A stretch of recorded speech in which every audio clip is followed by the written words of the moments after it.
This is really good whiskey.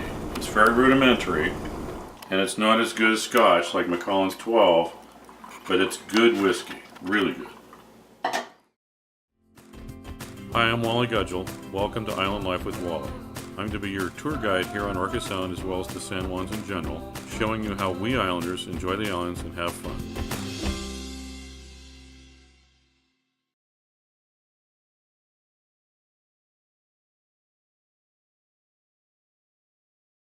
Another thing we islanders like to do, actually there's a history of rum running in San Juan Islands, is we like to make whiskey, vodka, whatever. This is the still and temperature gauge. This flows out of here after you boil it into the condenser. I like to run water over my condenser coils instead of icing them. I think that makes a more consistent moonshine.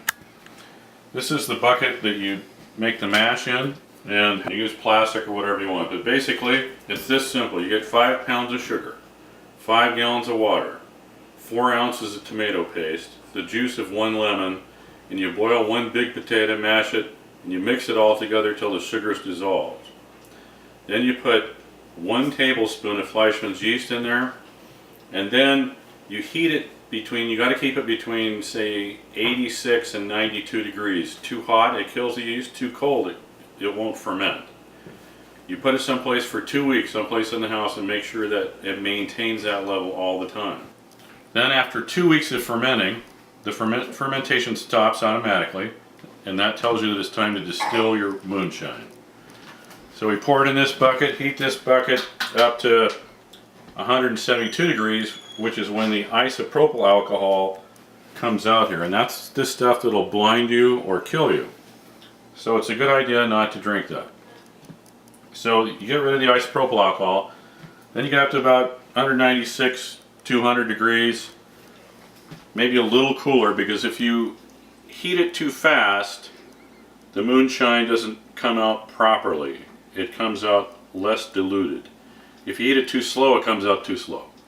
So maintaining the right exact temperature for your distilled alcohol is important. And I'm not going to give you the exact temperature because I don't want to be held liable for that. So anyway, I like this facility here because I can run cold water over my condenser coil.